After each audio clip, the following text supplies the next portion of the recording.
عیسیٰ علیہ السلام کو مسیح کہا جاتا ہے، اس کا مطلب ہے کثرت سے زمین کی سیاحت کرنے والا، یا اس کا معنی ہاتھ پھیرنے والا ہے، کیونکہ آپ ہاتھ پھیر کر اللہ کے حکم سے مریضوں کو شفا یاب فرماتے تھے۔ آپ کی پیدائش اللہ تعالیٰ کا ایک بہت عظیم معجزہ ہے۔ اللہ تعالیٰ سورہ مریم آیات 16 تا 23 میں فرماتے ہیں، وَاذْكُرْ فِي الْكِتَابِ مَرْيَمَ، اس کتاب میں مریم کا بھی واقعہ بیان کیجیے جبکہ وہ اپنے گھر کے افراد سے الگ ہو کر ایک شرقی مکان میں آئیں اور ان لوگوں کی طرف سے پردہ کر لیا، پھر ہم نے اپنی روح کو ان کے پاس بھیجا، پس وہ ان کے سامنے پورا آدمی بن کر ظاہر ہوا۔ یہ کہنے لگی، میں تجھ سے رحمان کی پناہ مانگتی ہوں اگر تو کچھ بھی اللہ سے ڈرنے والا ہے۔ اس نے جواب دیا کہ میں تو اللہ کا بھیجا ہوا قاصد ہوں، تجھے ایک پاکیزہ لڑکا دینے آیا ہوں۔ کہنے لگی، بھلا میرے ہاں بچہ کیسے ہو سکتا ہے؟ مجھے تو کسی انسان کا ہاتھ تک نہیں لگا اور نہ میں بدکار ہوں۔ اس نے کہا، بات تو یہی ہے، لیکن تیرے پروردگار کا ارشاد ہے کہ وہ مجھ پر بہت ہی آسان ہے، ہم تو اسے لوگوں کے لیے ایک نشانی بنا دیں گے اور اپنی خاص رحمت۔ یہ تو ایک طے شدہ بات ہے۔ پس وہ حمل سے ہو گئیں اور اسی وجہ سے وہ یکسو ہو کر ایک دور کی جگہ چلی گئیں۔ پھر درد ذہ اسے ایک کھجور کے تنے کے نیچے لے آیا اور بے ساختہ زبان سے نکل گیا کہ کاش میں اس سے پہلے ہی مر گئی ہوتی اور لوگوں کی یاد سے بھی بھولی بسری ہو جاتی۔ سیدہ مریم بہت عبادت گزار تھی۔ انہوں نے اپنے اور لوگوں کے درمیان آڑ بنا لی تھی۔ انہیں کھانا بھی پردے کے پیچھے سے پکڑایا جاتا۔ اللہ تعالیٰ کی طرف سے بھی انہیں خاص رزق مل رہا تھا۔ اس حالت میں جبریل علیہ السلام ان کے پاس آئے۔ انہوں نے ان کے گریبان میں اللہ کے حکم سے پھونک ماری، اس سے انہیں حمل ٹھہر گیا۔ ولادت کا وقت آیا تو آپ لوگوں سے بہت دور یعنی بیت اللحم چلی گئیں۔ وہیں انہیں درد ذہ شروع ہوا، تب کہنے لگی، کاش میں اس سے پہلے مر جاتی۔ اللہ تعالیٰ کی طرف سے ارشاد ہوا، سورہ مریم آیات 24 تا 28 میں ہے، اتنے میں اسے نیچے سے ہی آواز دی کہ آزردہ خاطر نہ ہو، تیرے رب نے تیرے پاؤں تلے ایک چشمہ جاری کر دیا ہے، اور اس کھجور کے تنے کو اپنی طرف ہلا، یہ تیرے سامنے تر و تازہ پکی کھجوریں گرا دے گا۔ اب چین سے کھا پی اور آنکھیں ٹھنڈی رکھ۔ اگر تجھے کوئی انسان نظر پڑ جائے تو کہہ دینا کہ میں نے اللہ رحمان کے نام کا روزہ مان رکھا ہے، میں آج کسی شخص سے بات نہ کروں گی۔ اب عیسیٰ کو لیے ہوئے وہ اپنی قوم کے پاس آئیں۔ سب کہنے لگے، مریم تو نے بڑی بری حرکت کی، اے ہارون کی بہن، نہ تو تیرا باپ برا آدمی تھا اور نہ تیری ماں بدکار تھی۔ یہاں ہارون سے مراد موسیٰ علیہ السلام کے بھائی ہارون علیہ السلام مراد نہیں، بلکہ مریم علیہ السلام کے ایک بھائی کا نام ہارون تھا۔ قوم کی باتیں سن کر مریم علیہ السلام خاموش رہی اور بچے کی طرف اشارہ کر دیا کہ اس سے بات کر لو۔ وہ کہنے لگے، بھلا گود کا بچہ کیسے بات کر سکتا ہے؟ سورہ مریم آیت 29 میں ہے، بچہ بول اٹھا، میں اللہ تعالیٰ کا بندہ ہوں، اس نے مجھے کتاب عطا فرمائی اور مجھے اپنا پیغمبر بنایا ہے، اور اس نے مجھے بابرکت کیا ہے جہاں بھی میں ہوں، اور اس نے مجھے نماز اور زکوٰۃ کا حکم دیا ہے جب تک بھی میں زندہ رہوں، اور اس نے مجھے اپنی والدہ کا خدمت گزار بنایا ہے اور مجھے سرکش اور بدبخت نہیں کیا، اور مجھ پر میری پیدائش کے دن اور میری موت کے دن اور جس دن کہ میں دوبارہ زندہ کھڑا کیا جاؤں گا سلام ہی سلام ہے۔ اللہ تعالیٰ نے عیسیٰ علیہ السلام کی اس گفتگو کے بعد فرمایا، یہ ہے صحیح واقعہ عیسیٰ ابن مریم کا، یہی وہ حق بات ہے جس میں لوگ شک و شبہ میں مبتلا ہیں۔ اللہ کے لیے اولاد کا ہونا لائق نہیں، وہ تو بالکل پاک ذات ہے۔ وہ تو جب کسی کام کے سر انجام دینے کا ارادہ کرتا ہے تو اسے کہہ دیتا ہے کہ ہو جا، وہ اسی وقت ہو جاتا ہے۔ میرا اور تم سب کا پروردگار صرف اللہ ہی ہے، تم سب اسی کی عبادت کرو، یہی سیدھی راہ ہے۔ اس طرح عیسیٰ علیہ السلام کی ولادت بغیر باپ کے ہوئی۔ اس معجزے کے بعد کئی فرقے گمراہ ہوئے اور کہا کہ مریم اللہ تعالیٰ کی بیوی ہے۔ اس بات کی تردید کرتے ہوئے اللہ تعالیٰ سورۃ الجن آیت 3 میں فرماتے ہیں، بے شک وہ لوگ کافر ہو گئے جن کا قول ہے کہ مسیح ابن مریم ہی اللہ ہے، حالانکہ خود مسیح نے ان سے کہا تھا کہ اے بنی اسرائیل، اللہ ہی کی عبادت کرو جو میرا اور تمہارا سب کا رب ہے۔ یقین مانو کہ جو شخص اللہ کے ساتھ شریک ٹھہراتا ہے اللہ تعالیٰ نے اس پر جنت حرام کر دی ہے، اس کا ٹھکانہ جہنم ہی ہے، اور گناہگاروں کی مدد کرنے والا کوئی نہ ہوگا۔ وہ لوگ بھی یقیناً کافر ہو گئے جنہوں نے کہا اللہ تین میں سے تیسرا ہے۔ دراصل اللہ تعالیٰ کے سوا کوئی معبود نہیں۔ اگر یہ لوگ اپنے اس قول سے باز نہ رہے تو ان میں سے جو کفر پر رہیں گے انہیں المناک عذاب ضرور پہنچیں گے۔ یہ لوگ اللہ تعالیٰ کی طرف کیوں نہیں جھکتے اور استغفار کیوں نہیں کرتے؟ اللہ تعالیٰ تو بہت ہی بخشنے والا اور بڑا ہی مہربان ہے۔ مسیح ابن مریم سوائے پیغمبر ہونے کے اور کچھ بھی نہیں۔ ان سے پہلے بھی بہت سے پیغمبر گزر چکے ہیں۔ ان کی والدہ ایک راست باز عورت تھیں، دونوں ماں بیٹا کھانا بھی کھایا کرتے تھے۔ آپ دیکھیے کہ کس طرح ہم ان کے سامنے دلیلیں رکھتے ہیں، پھر غور کیجئے کہ کس طرح وہ پھرے جاتے ہیں۔ اللہ تعالیٰ نے ان آیات میں عیسائیوں کے عقیدے کا رد کیا ہے، کیونکہ وہ مریم اور عیسیٰ علیہ السلام کو بھی اللہ کا حصہ مانتے ہیں۔ سورہ اخلاص میں بھی ان کے عقیدے کا ان الفاظ میں رد کیا گیا ہے۔ آپ کہہ دیجئے وہ اللہ ایک ہے، اللہ بے نیاز ہے، نہ اس سے کوئی پیدا ہوا اور نہ وہ کسی سے پیدا ہوا، اور نہ کوئی اس کا ہمسر ہے۔ لوگوں نے جب مریم علیہ السلام پر تہمت لگائی، انہیں بدکار کہا، تب اللہ نے فرمایا، سورۃ النساء آیت 156 میں ہے، اور ان کے کفر کے باعث اور مریم پر بہت بڑا بہتان باندھنے کے باعث ہم نے ان پر لعنت کی۔ اسی طرح سورہ آل عمران آیت 59 میں اللہ تعالیٰ فرماتے ہیں، اللہ کے نزدیک عیسیٰ کی مثال ہو بہو آدم کی مثال ہے، جسے مٹی سے پیدا کر کے کہہ دیا کہ ہو جا، پس وہ ہو گیا۔ عیسائیوں کا مریم اور عیسیٰ علیہ السلام کے بارے میں یہ بہت بڑا جھوٹ ہے کہ عیسیٰ علیہ السلام اللہ کے بیٹے اور مریم اللہ کی بیوی ہیں۔ اللہ تعالیٰ سورہ مریم آیت 88 تا 95 میں فرماتے ہیں، ان کا قول تو یہ ہے کہ اللہ رحمان نے بھی اولاد اختیار کی ہے، یقیناً تم بہت بری اور بھاری چیز لائے ہو۔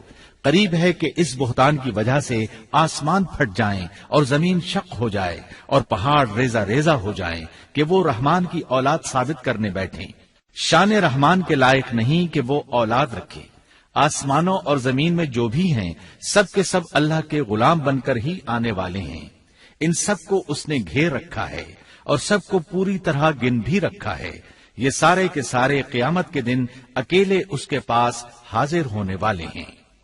اللہ تعالیٰ سورۃ الانعام آیت 101 میں فرماتے ہیں، وہ آسمانوں اور زمین کا موجد ہے، اللہ تعالیٰ کے ہاں اولاد کہاں ہو سکتی ہے، حالانکہ اس کی کوئی بیوی تو ہے ہی نہیں، اور اللہ تعالیٰ نے ہر چیز کو پیدا کیا ہے اور وہ ہر چیز کو خوب جانتا ہے۔ اسی طرح اللہ تعالیٰ سورۃ الزخرف آیت 81 میں فرماتے ہیں، آپ کہہ دیجئے کہ اگر بالفرض رحمان کی اولاد ہوتی تو میں سب سے پہلے عبادت کرنے والا ہوتا۔ مطلب یہ کہ تم بغیر کسی دلیل کے ایسی بات کہے جا رہے ہو۔ عیسیٰ علیہ السلام پرورش پاتے رہے، آپ کی پرورش بیت اللحم میں ہوئی۔ آپ نے بچپن ہی میں کافی علم حاصل کر لیا، کیونکہ آپ کو اور آپ کی والدہ کو اللہ تعالیٰ نے جہان والوں کے لیے اپنی قدرت کی نشانی ٹھہرایا ہے۔ اللہ تعالیٰ سورۃ المؤمنون آیت 50 میں فرماتے ہیں، اور ہم نے ابن مریم اور ان کی والدہ کو ایک نشانی بنایا اور ان دونوں کو بلند اور صاف قرار والی اور جاری پانی والی جگہ میں پناہ دی۔ علماء کہتے ہیں کہ مریم علیہ السلام بیت اللحم سے بیت المقدس کی طرف منتقل ہو گئیں۔ بیت المقدس کے پاس ایک اونچی جگہ تھی، اس میں پانی کا چشمہ بھی تھا اور پھل بھی تھے۔ عیسیٰ علیہ السلام بڑے ہو گئے، ان میں علم و حکمت اور اصلاح کی علامات واضح ہو رہی تھیں، لیکن ابھی تک آپ کو نبوت نہیں ملی تھی، یہاں تک کہ آپ کی عمر 30 سال ہو گئی۔ تب اللہ تعالیٰ نے آپ کو انجیل عطا فرمائی۔ اس کے بعد آپ نے اللہ کے رسول کی حیثیت سے دین کی دعوت شروع کی۔ اللہ تعالیٰ سورۃ المائدہ آیت 46 میں فرماتے ہیں، اور ہم نے ان کے پیچھے عیسیٰ ابن مریم کو بھیجا جو اپنے سے پہلے کی کتاب تورات کی تصدیق کرنے والے تھے، اور ہم نے انہیں انجیل عطا فرمائی جس میں نور اور ہدایت تھی، اور وہ اپنے سے پہلے کی کتاب تورات کی تصدیق کرتی تھی اور پرہیزگار لوگوں کے لیے سراسر ہدایت اور نصیحت تھی۔ اکثر مفسرین کا اس پر اتفاق ہے کہ عیسیٰ علیہ السلام کو 30 سال کی عمر میں انجیل عطا کی گئی، ساتھ ہی اللہ تعالیٰ نے انہیں عظیم معجزات عطا فرمائے۔ سورہ آل عمران آیت 48 اور 49 میں اللہ تعالیٰ فرماتے ہیں، اور اللہ اسے لکھنا اور حکمت اور تورات اور انجیل سکھلائے گا، اور وہ بنی اسرائیل کی طرف رسول ہوگا کہ میں تمہارے پاس تمہارے رب کی نشانی لایا ہوں۔ میں تمہارے لیے پرندے کی شکل کی طرح مٹی کا پرندہ بناتا ہوں، پھر اس میں پھونک مارتا ہوں تو وہ اللہ تعالیٰ کے حکم سے پرندہ بن جاتا ہے، اور اللہ کے حکم سے میں مادرزاد اندھے کو اور کوڑھی کو اچھا کر دیتا ہوں، اور مردے کو جلا دیتا ہوں، اور جو کچھ تم کھاؤ اور جو اپنے گھروں میں ذخیرہ کرو میں وہ تمہیں بتا دیتا ہوں۔ اس میں تمہارے لیے بہت بڑی نشانی ہے اگر تم ایماندار ہو۔ اس طرح عیسیٰ علیہ السلام بنی اسرائیل کی طرف مبعوث ہوئے۔ تمام نبی کسی خاص قوم کی طرف مبعوث ہوئے ہیں، جبکہ نبی اکرم صلی اللہ علیہ وسلم تمام انسانوں اور جنوں کے لیے رسول بنا کر بھیجے گئے۔ یہ آپ کی خصوصیات میں سے ایک امتیازی خصوصیت ہے۔ اللہ تعالیٰ نے عیسیٰ ابن مریم علیہ السلام کو عظیم معجزات عطا فرمائے۔ پیدائشی اندھا بینا ہو جاتا، کوڑھی کا کوڑھ دور ہو جاتا، برس والے کے جسم پر ہاتھ پھیر دیتے تو اس کا برس ختم ہو جاتا، مٹی کے پرندے بنا کر پھونک مارتے تو وہ اڑنے لگتے۔ لیکن سب سے بڑا معجزہ اللہ تعالیٰ نے آپ کو یہ عطا فرمایا کہ آپ نے اللہ کے حکم سے مردوں کو زندہ کیا۔ سورہ آل عمران آیت 50 اور 51 میں ہے، اور میں تورات کی تصدیق کرنے والا ہوں جو مجھ سے پہلے ہے، اور میں اس لیے آیا ہوں کہ تم پر بعض وہ چیزیں حلال کر دوں جو تم پر حرام کر دی گئی ہیں، اور میں تمہارے پاس تمہارے رب کی نشانیاں لایا ہوں، اس لیے تم اللہ سے ڈرو اور میری فرمانبرداری کرو۔ یقین مانو کہ میرا اور تمہارا رب اللہ ہی ہے، تم سب اسی کی عبادت کرو، یہی سیدھی راہ ہے۔ لوگوں نے تمام نشانیاں دیکھی لیکن پھر بھی کفر پر ڈٹے رہے، عیسیٰ علیہ السلام کی تکذیب کرتے رہے۔ اللہ تعالیٰ سورہ آل عمران آیت 52 میں فرماتے ہیں، مگر جب عیسیٰ نے ان کا کفر محسوس کر لیا تو کہنے لگے، اللہ کی راہ میں میری مدد کرنے والا کون ہے؟ حواریوں نے جواب دیا کہ ہم اللہ کی راہ کے مددگار ہیں، ہم اللہ پر ایمان لائے اور آپ گواہ رہیے کہ ہم تابعدار ہیں۔ سورۃ الصف میں اللہ تعالیٰ عیسیٰ علیہ السلام کی زبانی فرماتے ہیں کہ انہوں نے ایمانداروں کو مخاطب کر کے کہا، اے ایمان والو، تم اللہ کے مددگار بن جاؤ، جس طرح مریم کے بیٹے عیسیٰ نے حواریوں سے فرمایا کہ کون ہے جو اللہ کی راہ میں میرا مددگار بنے؟ حواریوں نے کہا، ہم اللہ کی راہ میں مددگار ہیں۔ پس بنی اسرائیل میں سے ایک جماعت تو ایمان لے آئی اور ایک جماعت نے کفر کیا، تو ہم نے مومنوں کی ان کے دشمنوں کے مقابلے میں مدد فرمائی، پس وہ غالب آ گئے۔ اس کے بعد اللہ تعالیٰ نے دین عیسوی کو یہودیوں کے مذہب پر غالب کر دیا۔ جب لوگوں نے کفر کیا اس وقت صرف حواری آپ پر ایمان لائے تھے، ان کی تعداد صرف 12 تھی۔ بعد میں دین عیسوی کو اللہ تعالیٰ نے مکمل طور پر غلبہ عطا فرمایا۔ حواری ایمان ضرور لائے تھے لیکن ان میں کسی قدر تردد تھا۔ اللہ تعالیٰ سورۃ المائدہ آیت 111 تا 115 میں فرماتے ہیں، اور جب میں نے حواریوں کو حکم دیا کہ تم مجھ پر اور میرے رسول پر ایمان لاؤ، انہوں نے کہا، ہم ایمان لائے اور آپ گواہ رہیے کہ ہم پورے فرمانبردار ہیں۔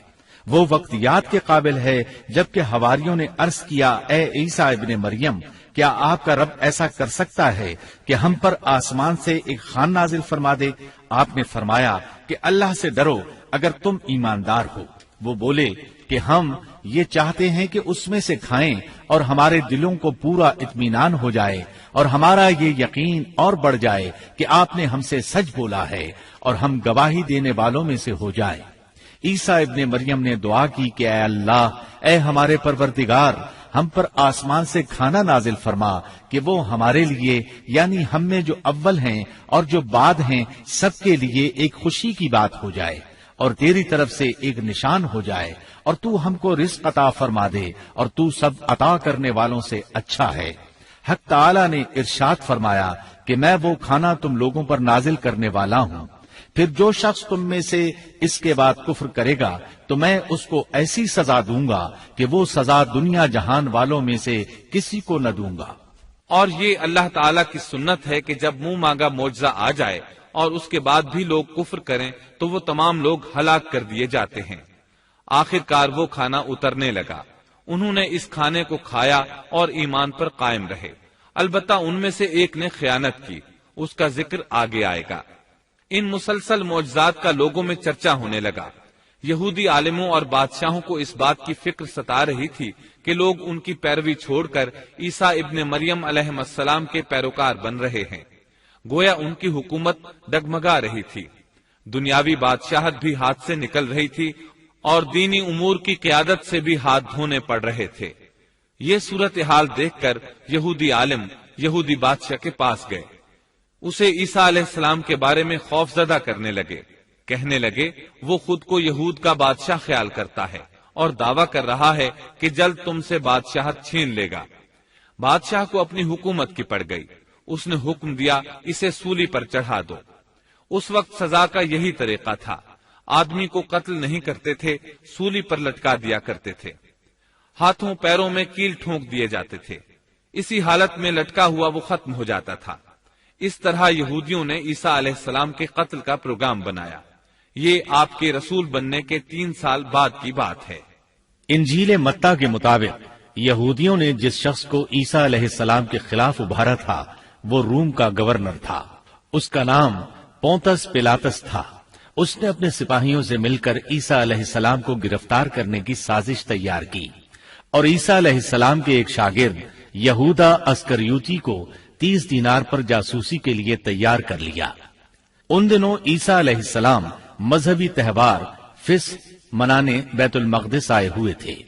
یہاں عیسیٰ علیہ السلام نے کھانا کھایا اور اپنے 11 شاگردوں سمیت شہر سے باہر کتسمنی نامی ایک جگہ پر رات گزارنے کے لیے تشریف لے گئے۔ پھر اپنے شاگردوں سے الگ ہو کر اللہ سے یوں دعا کی، اے میرے اللہ، اگر ہو سکے تو یہ پیالہ یعنی موت مجھ سے ٹل جائے۔ اس کے جواب میں تسلی نازل ہوئی۔ علماء کا اس بات پر اتفاق ہے کہ جب یہودی عیسیٰ علیہ السلام کے شاگرد یہودا اسکریوتی کی یہ رہنمائی پر وہاں پہنچے جہاں عیسیٰ علیہ السلام اور ان کے شاگرد تھے، تو ان لوگوں نے عیسیٰ علیہ السلام اور ان کے حواریوں کا محاصرہ کر لیا۔ عین اسی وقت اللہ تعالیٰ نے عیسیٰ علیہ السلام کو آسمان پر اٹھا لیا اور مخبری کرنے والے عیسیٰ علیہ السلام کے شاگرد یہودا پر عیسیٰ علیہ السلام کی مشابہت ڈال دی گئی۔ چنانچہ حکومت کے اہلکاروں، یہودیوں، حتیٰ کہ خود حواریوں نے بھی اسی کو عیسیٰ سمجھ لیا اور اسی کو لے جا کر پھانسی پر چڑھا دیا، جیسا کہ سورۃ النساء میں اللہ تعالیٰ فرماتے ہیں، اور اس وجہ سے بھی ہم نے ان پر لعنت کی کہ انہوں نے کہا کہ ہم نے مسیح ابن مریم جو کہ اللہ کا رسول ہے اسے قتل کیا ہے، حالانکہ نہ انہوں نے اسے قتل کیا اور نہ سولی دیا، لیکن ان کو شبہ پڑ گیا، اور جو لوگ اس میں اختلاف کر رہے ہیں وہ خود شک میں ہیں، انہیں حقیقت حال کا کچھ علم نہیں، محض ظن کے پیچھے لگے ہوئے ہیں۔ اور یہ یقینی بات ہے کہ انہوں نے عیسیٰ ابن مریم کو قتل نہیں کیا تھا، بلکہ اللہ نے اسے اپنی طرف اٹھا لیا تھا، اور اللہ بہت زور آور اور حکمت والا ہے۔ عیسائی اور یہودی اس بات پر متفق تھے کہ عیسیٰ علیہ السلام کو سولی چڑھا دیا گیا ہے، لیکن ان میں تھوڑا سا اختلاف تھا۔ یہودی کہتے تھے کہ وہ قتل ہو گئے ہیں، جبکہ عیسائی کہتے تھے کہ وہ 3 دن تک مردہ رہنے کے بعد زندہ ہوئے اور آسمان پر چلے گئے۔ اللہ تعالیٰ نے ان دونوں گروہوں کی تردید کرتے ہوئے فرمایا کہ یہ شک میں مبتلا ہیں، در حقیقت یہ لوگ عیسیٰ علیہ السلام کو گرفتار نہ کر سکے تھے۔ بہرحال عیسیٰ علیہ السلام کے آسمان پر اٹھائے جانے کے بعد یہود غالب آ گئے اور دین عیسوی کی اشاعت پر پابندی لگا دی۔ البتہ خفیہ طور پر لوگ اس دین سے آگاہی حاصل کرتے رہے اور یہ سلسلہ 240 سال تک یوں ہی چلتا رہا، یہاں تک کہ ایک بادشاہ نے عیسائی مذہب قبول کر لیا۔ وہ ملک روم کا بڑا بادشاہ تھا۔ اس وقت دین عیسوی خوب پھیلا، لیکن اس بادشاہ نے دین میں شرک والے کچھ طریقے شامل کر دیے۔ ایک روایت کے مطابق وہ 240 سال تک توحید پر قائم رہے۔ یہ بادشاہ قسطنطنیہ پہنچا، وہاں عیسوی مذہب کو اپنے اقوال کے ساتھ زندہ کرنا چاہا۔ اس بادشاہ نے علماء، درویشوں اور پادریوں کو منتخب کیا۔ اس وقت ظاہری اور واضح کفر کے دروازے کھل گئے۔ پھر عیسائیوں کے 3 فرقے بن گئے۔ ایک کہنے لگا ہمارے درمیان اللہ نے اپنی مرضی کے مطابق کچھ عرصہ قیام کیا، پھر آسمان پر چلا گیا۔ ان لوگوں کو یعقوبیہ کہتے ہیں۔ دوسرے گروہ نے کہا ہمارے درمیان اللہ کے بیٹے نے جب تک چاہا قیام کیا اور پھر اللہ نے اسے اپنی طرف اٹھا لیا۔ انہیں نستوریہ کہتے ہیں اور ان کی کثرت ہوئی۔ اکثر نصارہ کا یہی عقیدہ تھا۔ اور تیسرا فرقہ کہنے لگا ہمارے درمیان اللہ کی منشا کے مطابق کچھ عرصے تک اللہ کا بندہ اور اس کا رسول رہا، پھر اسے اللہ نے اپنی طرف اٹھا لیا، اور یہی لوگ در حقیقت مسلمان تھے۔ انہیں موحدہ کہتے ہیں۔ ان کی انجیل میں شرک اب تک نہیں پایا جاتا۔ ان کی انجیل کا نام انجیل برناباس ہے۔ نصارہ کا یہ فرقہ سب سے قلیل تعداد میں ہے۔ ابن عباس رضی اللہ عنہما کہتے ہیں ان دونوں فرقوں نے تیسرے فرقے پر دھاوا بول کر ان میں اکثر کو قتل کر دیا۔ پھر اسلام اسی طرح تنہا، غریب اور کمزور رہا، یہاں تک کہ رسول اللہ صلی اللہ علیہ وسلم کی بعثت ہوئی۔ اللہ تعالی سورۃ الصف آیت 14 میں فرماتے ہیں تو ہم نے مومنوں کی ان کے دشمنوں کے مقابلے پر مدد کی، پس وہ غالب آ گئے۔ سورۃ النساء آیت 157 میں اللہ تعالی کا فرمان ہے اور ان کے یوں کہنے کے باعث کہ ہم نے اللہ کے رسول عیسیٰ ابن مریم کو قتل کر دیا، حالانکہ نہ تو انہوں نے اسے قتل کیا نہ سولی پر چڑھایا، بلکہ ان کے لیے وہی صورت بنا دی گئی تھی۔ یقین جانو کہ عیسیٰ کے بارے میں اختلاف کرنے والے ان کے بارے میں شک میں ہیں، انہیں حقیقت حال کا کوئی علم نہیں ہے، وہ محض ظن کے پیچھے لگے ہوئے ہیں۔ اتنا یقینی ہے کہ انہوں نے اسے قتل نہیں کیا۔ اللہ تعالی نے عیسیٰ علیہ السلام کو قیامت کی ایک نشانی قرار دیا۔ سورۃ الزخرف آیت 61 میں ہے اور یقیناً عیسیٰ قیامت کی علامت ہے، پس تم قیامت کے بارے میں شک نہ کرو اور میری فرما برداری کرو، یہی سیدھی راہ ہے۔ قیامت کے قریب عیسیٰ علیہ السلام آسمان سے نازل ہوں گے اور ان کا نزول اس بات کی علامت ہوگا کہ اب قیامت قریب ہے۔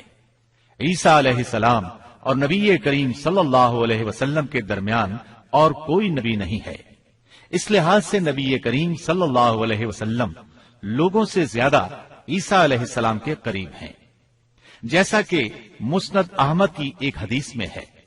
نبی اکرم صلی اللہ علیہ وسلم نے فرمایا انبیاء کرام سب ایک باپ کے بیٹے بھائی کی طرح ہیں، مائیں جدا جدا اور دین ایک ہے، اور تمام لوگوں سے زیادہ عیسیٰ کے نزدیک میں ہوں، کیونکہ میرے اور ان کے درمیان کوئی نبی نہیں ہے۔ نبی کریم صلی اللہ علیہ وسلم اور عیسیٰ علیہ السلام کی درمیانی مدت قریباً 560 سال ہے۔ آپ فرماتے ہیں وہ بہت جلد نازل ہوں گے، جب تم انہیں دیکھو گے تو پہچان لوگے۔ وہ درمیانے قد کے ہیں، ان کا چہرہ سفید اور سرخی مائل ہے، ان کے سر کے بال سیدھے ہیں، ان کے بالوں سے پانی کے قطرے گرتے محسوس ہوں گے، حالانکہ ان کا سر بالکل خشک ہوگا۔ وہ مسجد دمشق کے سفید منارے پر اتریں گے، صلیب کو توڑ دیں گے، خنزیر کو قتل کر دیں گے، جزیے کو ختم کر دیں گے، عیسائیت سمیت تمام باطل دینوں کو ختم کر دیں گے، نصرانیت کی تمام علامات مثلاً صلیب اور خنزیر کا خاتمہ کر دیں گے۔ ان کے زمانے میں تمام مذہب ختم ہو جائیں گے، صرف اسلام باقی رہ جائے گا۔ دجال کو بھی اللہ عیسیٰ علیہ السلام کے ہاتھوں قتل کرا دیں گے۔ پوری زمین پر صرف اسلام ہوگا، ساری زمین امن کا گہوارہ بن جائے گی، یہاں تک کہ بکری اور شیر مل کر زندگی بسر کریں گے، بچے سانپوں سے کھیلیں گے، کوئی کسی کو تکلیف نہیں پہنچائے گا۔ عیسیٰ علیہ السلام زمین پر 40 سال قیام کریں گے، پھر آپ کی وفات ہو جائے گی۔ مسلمان آپ کی نماز جنازہ ادا کر کے آپ کو دفن کریں گے۔ قیامت کے دن اللہ تعالیٰ ان سے فرمائیں گے، سورۃ المائدہ آیات 116 اور 117 میں ہے۔ اور وہ وقت بھی قابل ذکر ہے جب اللہ فرمائے گا کہ عیسیٰ ابن مریم، کیا تم نے ان لوگوں سے کہا تھا کہ مجھے اور میری ماں کو بھی اللہ کے علاوہ معبود قرار دے لو؟ عیسیٰ عرض کریں گے کہ تو پاک ہے، مجھے کسی طرح لائق نہ تھا کہ میں ایسی بات کہتا جس کے کہنے کا مجھے کوئی حق نہیں، اگر میں نے کہا ہوگا تو تجھے اس کا علم ہوگا، تو میرے دل کے اندر کی بات بھی جانتا ہے، اور جو کچھ تیرے نفس میں ہے میں اس کو نہیں جانتا۔